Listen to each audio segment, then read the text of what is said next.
No Small Endeavor is brought to you by Progressive Insurance. You chose to hit play on this podcast today. Smart choice. Make another smart choice with Auto Quote Explorer to compare rates from multiple car insurance companies all at once. Try it at progressive.com. Progressive Casualty Insurance Companies and Affiliates, not available in all states or situations. Prices vary based on how you buy. A few weeks ago, our manager sent me a new sponsor proposal by a company called Quince. So I dutifully went to check out their website, and before I knew it, I had already made my first purchase.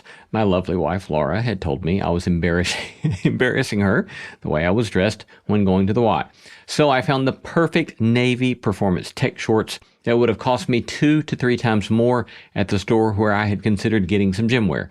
And now I'm so pleased. I'm waiting on my new summer shirt to come in, along with some European linen drawstring shorts. Quince has all the things we actually want to wear, like organic cotton silk polos, those European linen beach shorts, and comfortable pants that work for everything, from backyard hangs to nice dinners. Plus, they have high ethical commitments in manufacturing practices, a commitment of which I'm especially fond. And yes, the good stuff keeps coming. Everything with Quince is priced 50 to 80% less than what you'd find at similar brands. So yes, I am a new fan of Quince. You can elevate your closet with Quince. Go to quince.com/endeavor for free shipping on your order and 365-day returns. That's Quince, QUINCE.com/endeavor to get free shipping and 365-day returns. Quince.com/endeavor. Enjoy. I'm Lee C. Camp, and this is No Small Endeavor, exploring what it means to live a good life. I've come to the conclusion that everything is political. There's the politics of the household, there's the politics of the office and the workplace, and certainly there is the direct politics of living in a small d, small r democratic republic. That's Nashville Mayor Freddie O'Connell discussing the unconventional path that led him into politics and the role of government in communal flourishing. It's not as though we all start from zero in some kind of blind meritocratic system. Inheritance, debt, savings, any of those things are already in place by birth. We'll also discuss balancing democratic ideals with fiscal reality. People want high quality services and low cost to provide them. And so those two notions are fundamentally incompatible. All coming right up. I'm Lee C. Camp. This is No Small Endeavor, exploring what it means to live a good life. As an academic who spent the majority of my professional life in the field of ethics, I'm deeply interested in what it means to flourish. And in our own day, the question of flourishing, the question of well-being, is often posited as an individualistic question. How do I flourish as an individual? How do you flourish as an individual? But this way of asking the question is a modern and I'd suggest unhelpful trend. We are, after all, social creatures, social animals. Consequently, the question of flourishing is both individual and communal. And while collective flourishing certainly, to many at least, sounds delightful, it quickly runs into challenges. How is a shared communal flourishing possible when the community comprises people with often sharply opposing viewpoints and differing priorities? Today on the show, I'll be speaking with Nashville Mayor Freddie O'Connell and getting to know the man whose approval rating is sitting at an impressive 67%, according to a recent poll from Vanderbilt University. O'Connell's a graduate of Brown University with degrees in both music and computer science, and his path to public service has been shaped by deep civic roots, a career in tech, and nearly a decade representing the 19th District on the Metro Council. We'll discuss his unlikely path to politics, the tension between moral obligation and fiscal reality, and the path to collective flourishing in a complex world. Here's our conversation with Mayor Freddie O'Connell, taped April 16, 2025. Welcome, Mayor O'Connell. Lee, good to be with you. Good to be with you. Thanks so much for having us downtown. Welcome to City Hall. Yeah, thank you very much. I would love to talk a little bit about your family heritage. And I didn't know this until doing some research, but you have this fascinating Lithuanian, Polish, Jewish heritage, and then Irish Catholic heritage. Yeah. So let's begin with the Lithuanian, Polish, Jewish heritage. Tell us a little bit about that. Yeah, it's a fascinating story where my maternal great-grandfather was an Orthodox rabbi in Poland. And so I think, had some sense that trouble was brewing in Europe. And so this is like 1930s. Yeah, into the 40s even, I think. It's interesting. So he was Polish, had wanted to play professional soccer in Europe. And I think that's one of the reasons he was actually reluctant to leave. His two brothers had started a textiles company in New York, and he did not want to go to New York. For some reason, he said, I will go manage a factory in Dixon, Tennessee. And that is where he met my maternal grandmother, whose family was Lithuanian. And so the Dixon part of my story starts there. And that's where my mom and her sister grew up. And then my mom goes off to Washington University in St. Louis, in the late 60s, early 70s, meets my dad, who's from an Irish Catholic family that started out in Chicago. And my paternal grandfather had been a nuclear researcher. And it's such an interesting thing to think about, because my understanding is he got there without a college degree. But then by the time of his death from cancer, the government actually paid out a settlement to my grandmother, because it was pretty clearly a case of exposure to radiation at a time when the understanding of the need to protect yourself against that would not have protected him. So he died when I think I was about 6 years old. I think, my mom carries probably a lifelong amount of heartbreak that my brother and I did not get to meet either of her parents, because they both died when she and her sister were pretty much coming of age and becoming, young women themselves. And so I got to meet my paternal grandfather, but not past the age of early childhood. And then my paternal grandmother lived to be 90. And for a brief moment, when my nephew was born, we had 4 generations of the family of O'Connells together in one space to celebrate my grandmother's 90th birthday. Wow. So your great-grandfather, who stays in Europe, what happens with him? Widely assumed, I think, within the family that he perished in the Holocaust. And so the rest of the family came over, the other brothers having the business. I think there was a factory in Brewston, maybe one other city.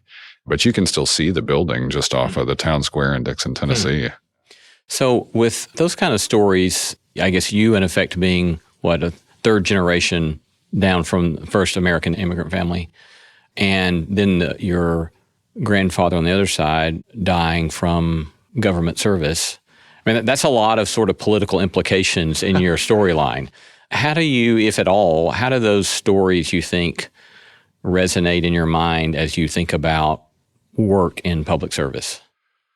So I guess a couple things, bringing it even and closer to where my parents were. My mom was a 40-year career teacher. She taught in both public and private schools. My dad was, for almost his entire career, a federal employee. He worked 2 different agencies within USDA for the initial part of his career, and then ended his career with the U.S. Army Corps of Engineers. And so I guess I got to see them both in kind of a civil service capacity, but it wasn't actually until my final year of college that I took a political science course. But again, I think I was thinking of it more philosophically rather than connecting it in any way to, hey, my parents have done kind of civil servant type of work. It turns out, I guess, my great uncle Sam was actually, I think at one point, the mayor of Brewston. And so I believe there may be a statue of him out there somewhere. But this was, I didn't find this out until way, way later in my own adulthood. So I don't think, I think about it from the standpoint of a broader sense of how I would say I've probably come to the conclusion that everything is political, right? Yeah. There's the politics of the household, there's the politics of the office and the workplace, and certainly there is the direct politics of living in a small d, small r democratic republic. But I wasn't really thinking about, hey, yes, the United States is a nation of immigrants, and therefore that informs my own interest in politics. Most of this journey was pretty accidental. One more question on your family. So with those varied lineages, what was the religious tapestry of your household and family like? Yeah, it was pretty interesting because even from an early age, my dad said explicitly at one point when my brother and I were kind of old enough to perceive of how religion played into not only our lives, but the lives of the people around us, that he would have self-described as a lapsed Catholic. And he would talk about, for a time, their family lived in Florida. At one point, they were going to a church where most of the emphasis was not on, I'll just say, the Beatitudes, but more of a fire and brimstone approach to scaring you into sticking with the religion. And I think at one point he, I guess, got over his fear and maybe didn't find as much of the spiritual underpinnings there to keep him involved. But I will say we maintained a fairly ordinary calendar of traditional Christian holidays. With my mom, she and her sister would still pretty regularly go to temple or synagogue on the high holy days. And we had an awareness of that. And then they would also often, my mom in particular, would come to our classrooms and tell, some of the major stories of Judaism. And so we wound up also celebrating Hanukkah. And so I learned the Hanukkah blessing in Hebrew, but it was almost like we got a lot of exposure to the parables, but they also weren't requiring me and my brother to go to church every Sunday or to go to temple every Saturday. And so we wound up with all of the things that were values-based, parable and philosophy-driven, but it wasn't we're doing religion together as a core part of how the family operated. Yeah. So you go to Brown and 2 majors in computer science and music. Yeah. I'm drawn to that because I have a computer science undergraduate Oh, wow. degree, Okay. All and right. then went on to theology. But I love the science and humanities linked together. And so I want to ask you a question about that. So I remember reading years ago the famous management guru, Peter Drucker. Yeah. And Drucker has this provocative passage, I don't remember which book it was in, but it's a provocative passage, I thought, where he's really laying into the academic discipline of management, of which he's like the king, right? But he was really laying into them for failing. He said that management discipline has failed, and it's failed because it's focused upon effectiveness without regard to ends. And he said, and the reason this failure has occurred is because the management folks stopped paying attention to the liberal arts. And it's in the liberal arts, the humanities, music, philosophy, theology, history, literature, that people grapple with the question of what is life for and what is life about. And so if you don't ask that question, then your effectiveness could just be getting you in a much more rushed way towards no good end. And so that's a long way of asking the question, in what way do you think for yourself, having a kind of consummate discipline with regard to effectiveness in computer science combined with an interest in music, how has that double interest, you think, helped you in the kind of work you do in the world? Yeah, I mean, I think it's really interesting. And I guess I'd reflect on a couple of things. I still remember, and you probably know this from studying computer science, right? So often, regardless of how you're getting started, at some level, the most basic program of all is the one that spits out the phrase, hello world, yes. Right? Just in case you don't have a computer science degree, in introductory computer programming courses, the first assignment typically shows you the code to make a computer simply say, hello world. It was always fascinating to me that you could find basically the simplest, most efficient programming language expression of hello world, and how at that moment, that world was perfect. And then after that was chaos. Bugs get introduced. The more complex a system gets, if you're co-programming with somebody else, how you do all these things from tracking changes now to bring it into contemporary times, AI and machine learning and a bunch of things that were very much in the infancy then. At some point fairly early in my career, after kind of watching Google get started and have this like really rigorous approach, the most automated thing possible. And there was sort of a point of pride of, we're not going to have human-oriented interfaces, right? Like you'll never actually interact with a real person when dealing with a Google-based system. Like you'll submit a form or whatever. And then years later, they did this whole internal workforce study, and it revealed that the greatest skill of leadership and management from within Google was the people who turned out to have high degrees of empathy, And so here's this company that has really been at the forefront of doing away with empathy. Yeah, like automating things, reducing the human component of something. And suddenly it turns out like when they actually do introspection, the thing that helped them advance the most from a corporate standpoint was the presence of empathy. And then I think about, I did a lot of visual art and enjoyed studying art history when I was in high school, and then get to music. And to get the music degree, you had to take a certain amount of the music history sequence, which was great. I loved that. But so much of that awareness of human history occurring with the context of the visual arts and music was a really fascinating way to kind of think about the sweep of human history as a whole, at least from the time of recording and the presence of the arts and music.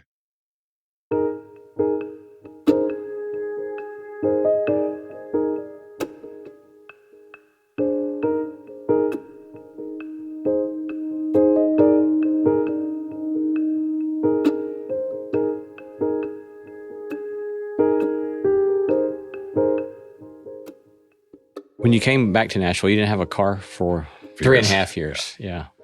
So you were riding the bus, walking, biking? Yeah, I think it was probably about 2002. I think anyone who has a car that requires a certain amount of care and feeding comes to know what the car needs. And I had gone to a wedding in North Carolina and then flown back up to Brown to graduate.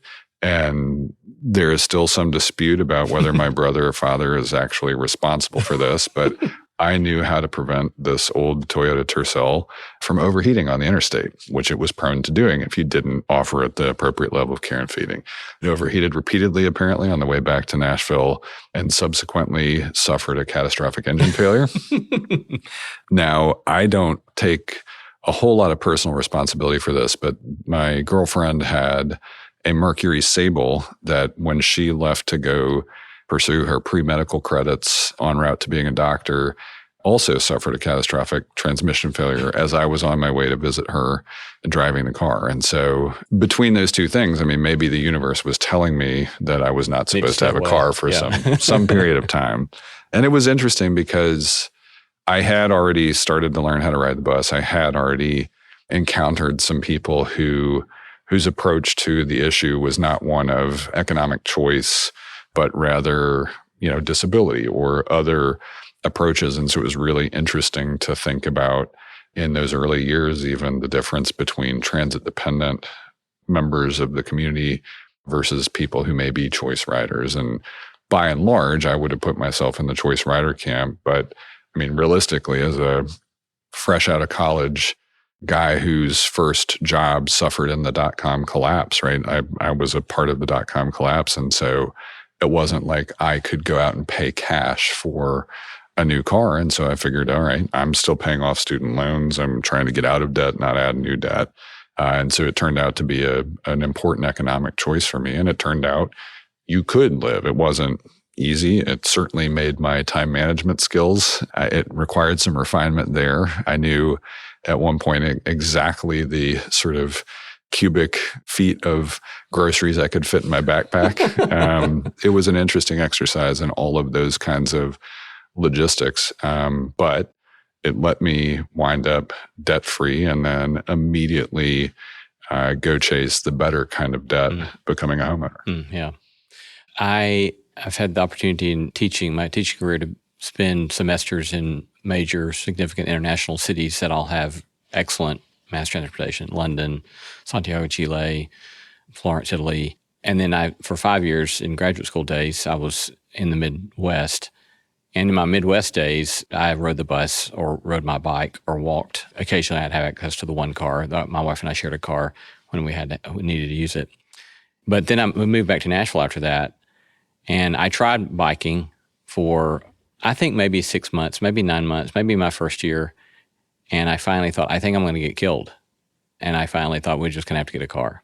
It was only like a 2.5 mile commute from my home to my place of work, right. But it would have taken me about 2 hours to get there. And so there is something very different, I think, about a community that is walkable and a community that has transportation.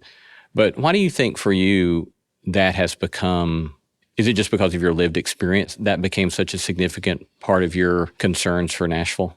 Certainly lived experience is a part of it, but anybody who's ever gone to a bigger community than the one they grew up in, I think experiences something very similar to what you experienced, what I experienced too. So maybe these are two different types of lived experience. One was my lived experience growing up in Nashville and returning to Nashville and realizing how fundamentally inaccessible so much of the city was if you did not have a car.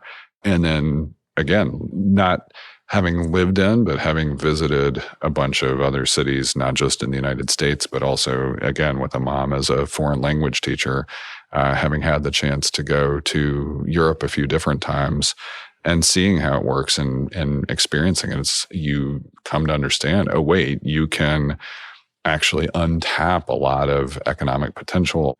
You can think about entire places within a city a completely different way if you open up that access. And so it seemed, frankly, to be a place even 20 years ago where Nashville was lagging behind a lot of places, knowing that in almost every other dimension, this was a place that was a great place to live, that was continuing to attract people, has spent the past 25 years growing.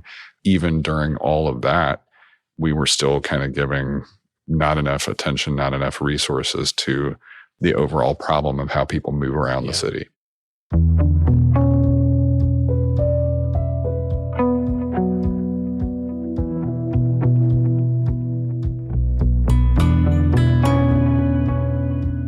You're listening to No Small Endeavor and our conversation with Nashville Mayor Freddie O'Connell. I love hearing from you. Tell us what you're reading, who you're paying attention to, or send us feedback about today's episode. You can reach me at lee@nosmallendeavor.com. You can get show notes for this episode in your podcast app or wherever you listen. These notes include links to resources mentioned in this episode, as well as a PDF of my complete interview notes and a full transcript. We would be most appreciative if you'd go to your favorite podcast app and write up a glowing 5-star review of No Small Endeavor, because those reviews help extend the reach of the beauty, truth, and goodness we are seeking to sow in the world. Coming up, Nashville Mayor Freddie O'Connell and I discuss meritocracy, balancing upward mobility with social welfare, and the challenges of managing a rapidly growing city. If you're listening to No Small Endeavor, I imagine you just may have an innate curiosity that likes to discover the hidden side of, well, most everything. And in that case, I have just the podcast recommendation for you, Freakonomics Radio. Hosted by the co-author of the best-selling Freakonomics books, Stephen J. Dubner, Freakonomics Radio is the chart-topping, award-winning podcast exploring all the things you thought you knew but didn't, and all the things you never thought you wanted to know, but you do. Each week, you'll hear from some of the most fascinating scholars and big thinkers who tackle big topics, like why the banana is the most interesting fruit in the world, why the best employees can make the worst bosses, and why we dread the miracle of air travel. Need somewhere to start? Check out their episode, Why Is There So Much Fraud in Academia? Ouch! With some of the biggest names in behavioral science accused of faking their results. This episode features the whistleblowers, reformers, and a co-author who got caught up in the chaos. Don't miss out. Listen to Freakonomics Radio wherever you get your podcasts.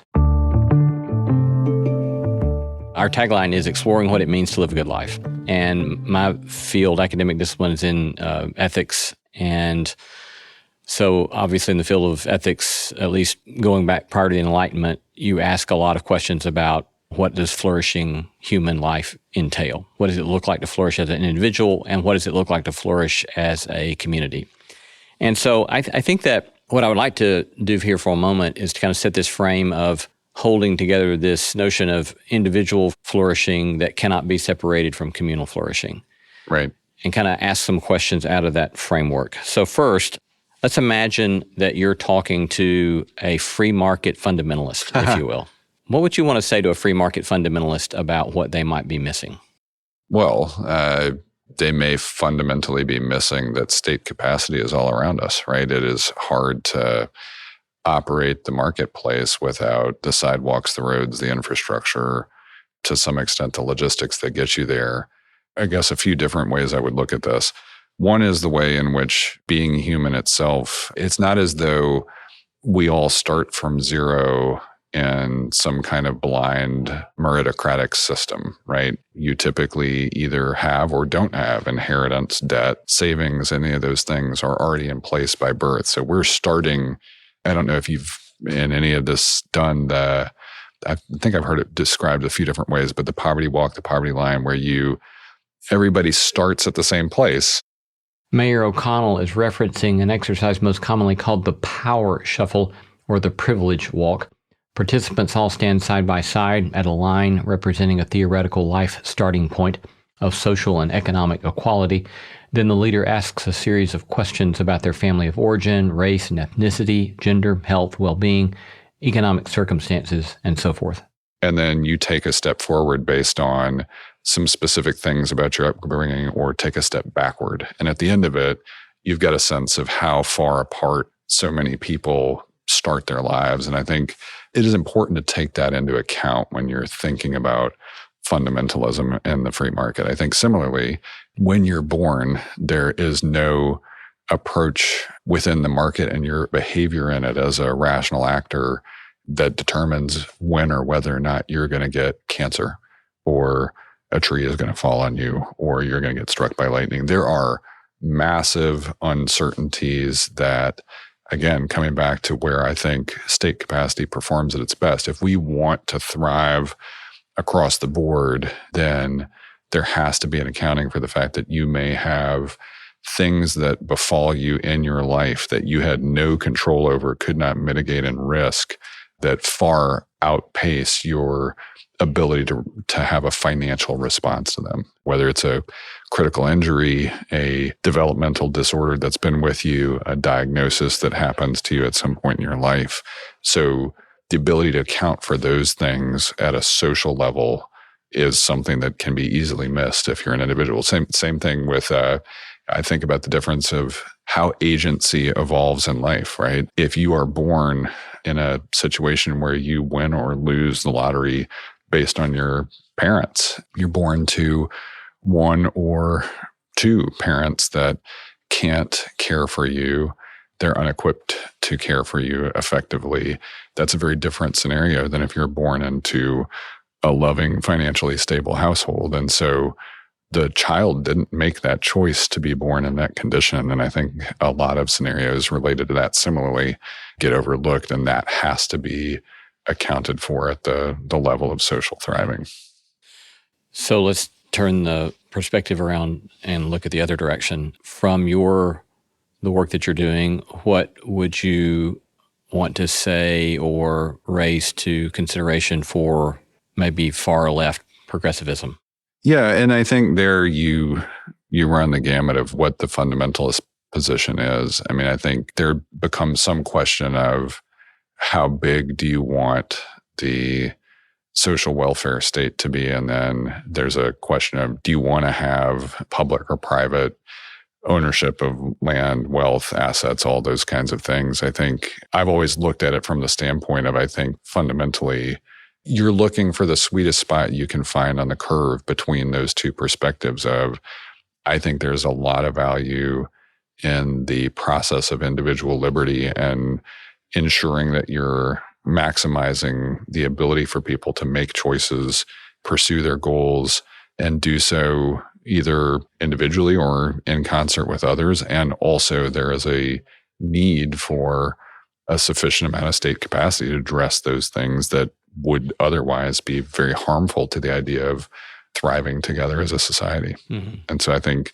I'd say I would not want to predetermine most of the outcomes I would have in my life. I wouldn't have wanted to take a test at age 18 and be told, you're going to be a farmer, you're going to be a factory worker, you're going to be a computer scientist even.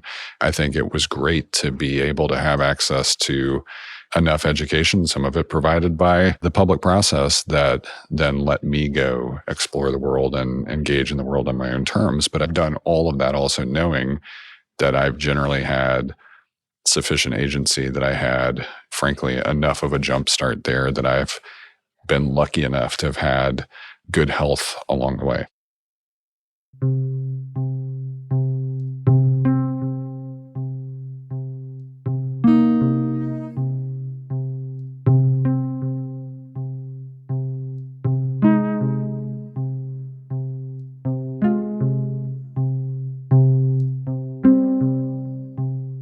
Talk to us about poverty. How do you think about local Davidson County poverty? What nags at you? What do you wish could be addressed again, if you could kind of wave a magic wand, what would you wish could happen? That comes back to the idea of what I think our overall platform is here in the mayor's office is trying to ensure that Nashville is at least as a city offering as much opportunity as possible for people to thrive, both individually and then also at that family level, at that community level, right? I think we have started to take steps to avoid creating new circumstances of concentrated poverty, which is really good because we've seen time and time again that in scenarios of mixed income, you wind up creating more ladders of opportunity out of scenarios where you maybe your origin story is associated with poverty. We have to be very sensitive to and careful about, though, that we don't want our growth itself to be occurring in a way that you're only displacing poverty to some other area that's outside of Nashville. And there is some of that we are aware of. And so I keep a pretty close eye on our poverty rate, and our Metro Social Services Department has done a good job for years of doing this community needs evaluation process. And unfortunately, our poverty rate has been pretty stubbornly in the area above 10%, right? Rising up to the low to mid-teens.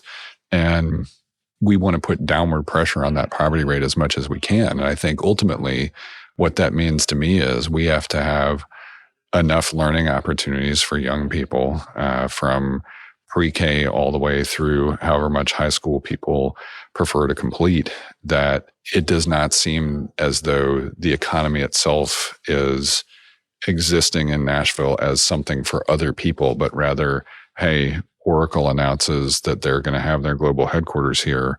Parents of someone who's in pre-K, when that job is announced, should have the confidence, oh yeah, not only might I have the opportunity to go get a job at Oracle that could improve our financial standing as a household, but also my child from a pre-K basis and then in through elementary, middle, high school could also then improve their opportunities. And then again, we have to, in all of that, take stock of where people's starting points are. We have some issues that affect poverty that are cyclical, chronic, and they can be everything from severe mental health issues, substance abuse issues.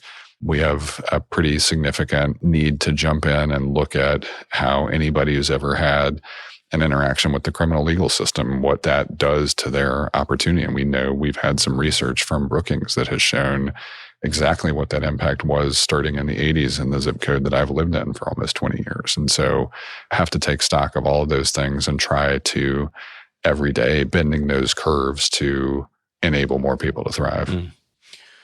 What are major concerns for you as far as simply helping facilitate neighborhoods that make for human flourishing? This is maybe the hardest problem of all in cities that are doing well enough that they continue to attract new neighbors. For every person who has decided that Nashville is the right city for them to try to live in, especially if no one is leaving because the city is working for them too, that means you have to create a new home. And so I think one of the hardest parts is how neighborhoods discover together at the neighborhood level, at the community level, way before you get to the city level, do we want to welcome new neighbors or not, right? Not somebody moved out, there's a for sale sign, but rather there are probably 30 other people that would love to have the opportunity to live in my neighborhood. Am I okay with that, right? 30 people that would need new space to live here. And can we find that together? And are we okay with that as a neighborhood? Yeah. I mean, if I remember correctly, one of your slogans was, I want you to stay. Yeah. Right? So what does that mean or look like when there are as many people as there are wanting to come to Nashville? In an ideal world, and I think Mayor Carl Dean, who was leading the city from 2007 to 2015, at the 15-year mark, reflecting on the successful Nashville for All of Us campaign that defeated English only, noted that the best compliment that anyone can pay a city is to choose to live there, right? And so to me, that means both current residents. I mean, I will say, when I went off to Brown University, it was not actually my plan to come back to Nashville. And I think for my brother and for both of us really growing up here, it wasn't necessarily instinctive to think about staying in Nashville. it's been really interesting to see my two daughters talk extensively about how both of them hope to stay in Nashville.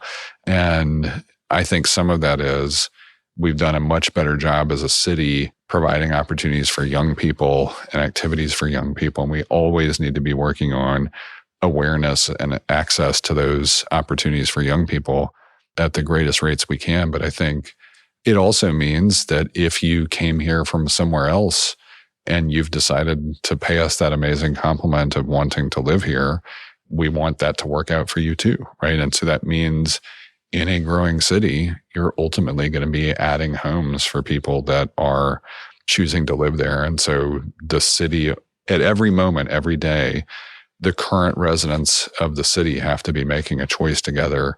Are we going to continue welcoming new residents here?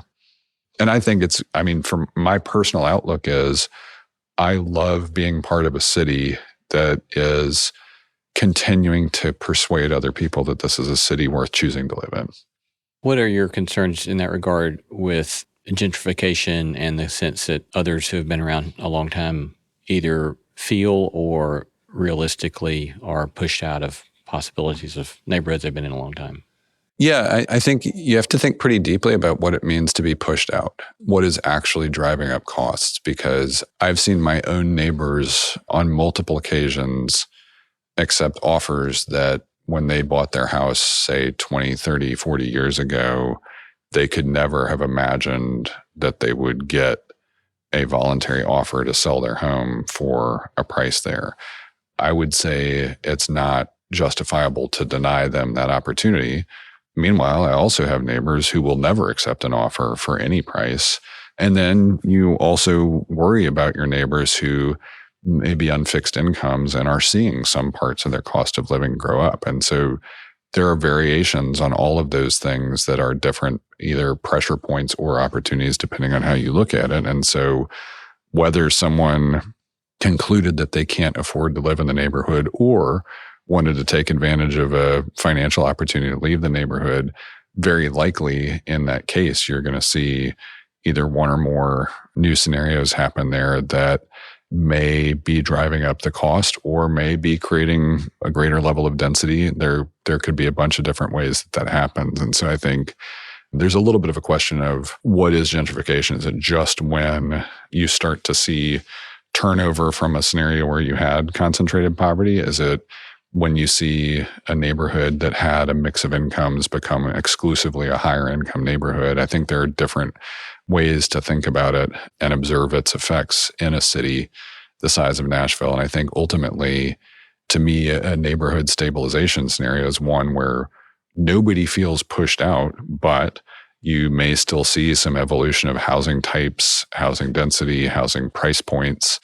We don't see a lot of organic, again, market-driven neighborhood stabilization. I'd come back to that overall point of where the market fundamentalism may be missing the mark on a few things is, yes, supply and demand certainly has an effect on the commodities of housing, but if you have zero income, you're not going to be producing an economic return for somebody else who may own land. And so the market, generally speaking, is not going to respond to the areas in a city that have poverty. And similarly, there's very little incentive for a consumer-based economy to try to create mixed income scenarios organically. So there tends to be a variety of forces putting pressure on how people live together at the neighborhood level.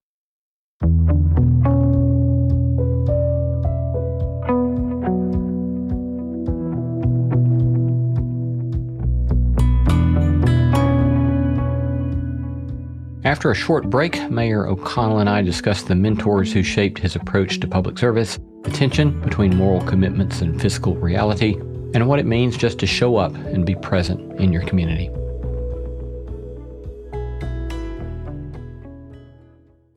I'm Shankar Vedantam, here to tell you about a great mystery.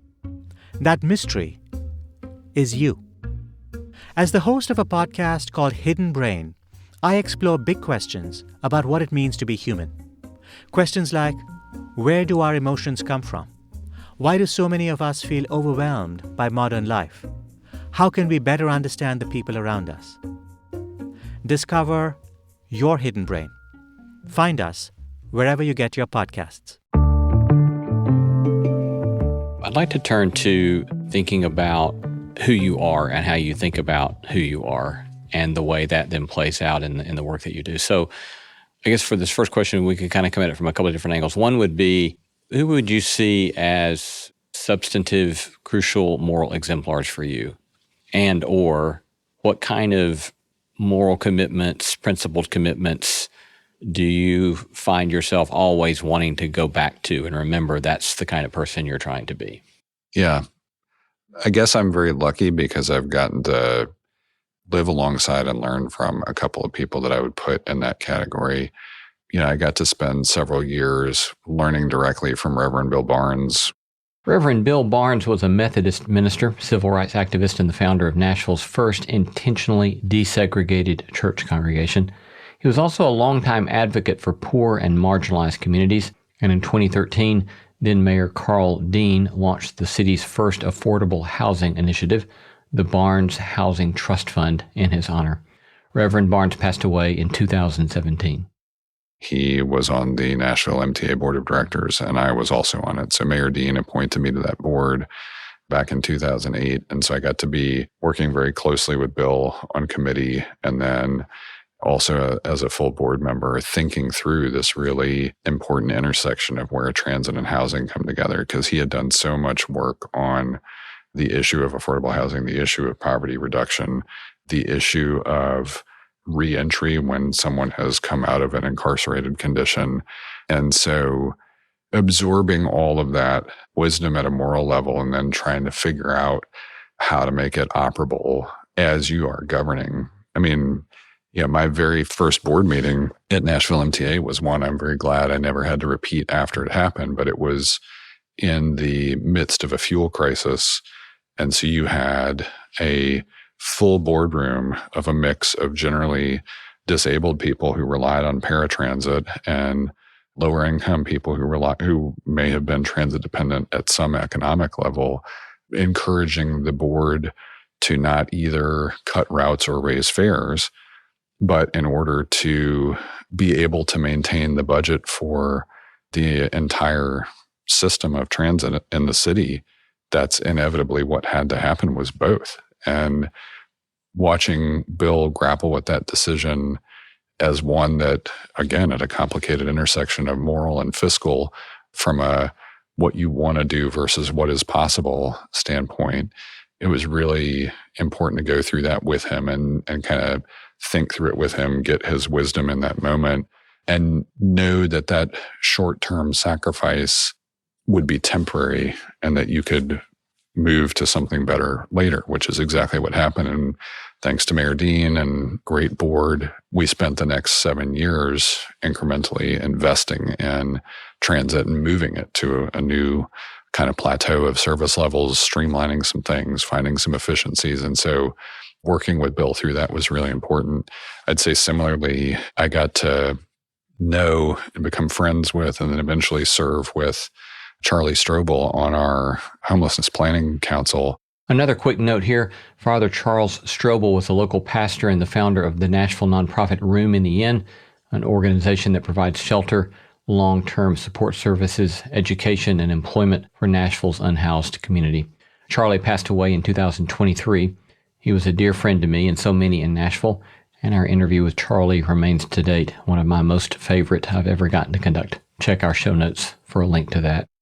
Now that Strobel House, our first public permanent supportive housing facility in the city, is open and basically full, it's really good that it has his name on it. I think that's very appropriate. But I think the way he approached the idea of humanizing everybody, no matter what their station or condition in life, remains a really important approach to understanding people well enough to meet their needs in some fundamental ways. And so, again, serving alongside Charlie in an imperfect ecosystem that already has a certain amount of bureaucratic inertia, where you're dealing with the reality of existing in a fundamentally lower revenue environment than other places and still trying to care for people. That was a pretty informative scenario for me. You pointed to that tension between moral commitments and fiscal concerns.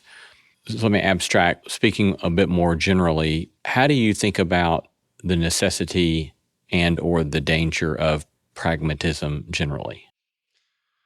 The necessity is every single day, again, from the public and private scenarios, you're navigating what it means to exist in a city and a society where you're looking at earning potential and wages and how you maintain a financial existence. And then you're also looking at the system of fees and taxes that allow the public sector to operate at all. And so the question of what it ever means to fully fund something from a public standpoint is always dependent on whether you're going to have both public support for and public acceptance for, whatever that network of taxes and fees and revenues you've got from a public system standpoint is. And fundamentally, it will never be enough to satisfy. I mean, that the tension inherent that I think produces pragmatism as a side effect is people want high quality services and low cost to provide them. And so those two notions are fundamentally incompatible.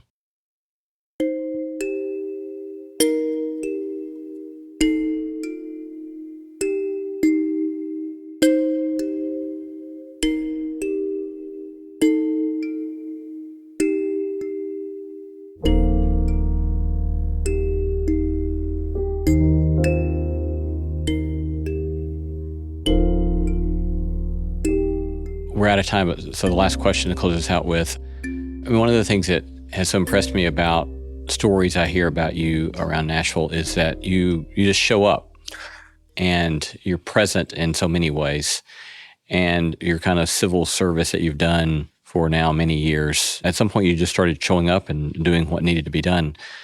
And what's driven you to that, or what enkindled that in you, and or how might you encourage all of us to be that kind of neighbor? I mean, I guess, again, I'd say I backed into all this in some ways by being car-free for a number of years, and then, that turning me into a homeowner in a neighborhood context where, separate and apart from those experiences working with Charlie and Bill, there was a network of neighborhood leaders that first, my own neighbors kind of inviting me to take on a leadership role, and then neighbors, other leaders in neighborhoods around mine inviting me to join them and do, so there's a little bit of just kind of naively saying yes to more free work at multiple different opportunities. I mean, I'll say too, I think it is natural and appropriate to reflect on the fact that we, at a neighborhood level, you have chosen to be in a neighborhood for a reason that probably has some appeal. There may be other reasons, but if you have made a choice to live somewhere, you've chosen that for a reason. My hope is that most Nashvillians, most days, have chosen to live in Nashville because the city offers them something. And I think it's great to lean into that, like every day, especially on a day like today when the weather is beautiful and we have a park out here on Public Square. I hope there are people enjoying themselves in that park. This past weekend was the Cherry Blossom Festival. It was also Record Store Day. There was also, a Nashville SC game. There was East Nashville Beer Festival.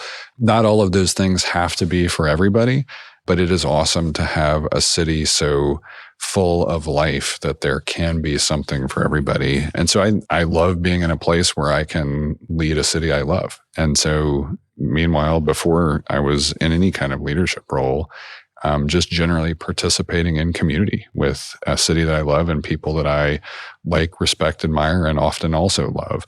And so I do think there's something that happened as a consequence of COVID that pushed maybe too many of us into an isolated condition for too long. And even a couple years after, we it seemed to be, recovering as a city, as a society broader than Nashville. I would still hear from a surprising number of my friends some variation of I've forgotten how to interact with people.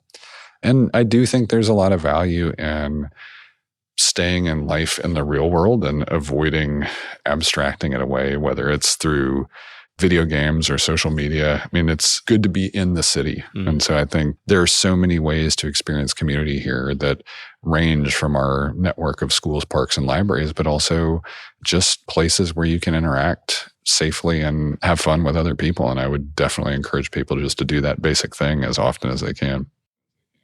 Been talking to Freddie O'Connell, 10th Mayor of Nashville, Tennessee. Thanks so much for your time, and thanks for your service to the world. Lee, great to be with you. And thanks for offering this awesome forum for conversation. Thanks so much.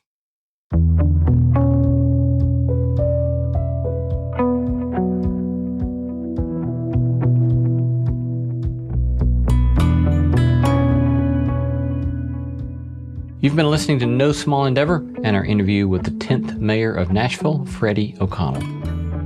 We gratefully acknowledge the support of Lilly Endowment Incorporated, a private philanthropic foundation supporting the causes of community development, education, and religion.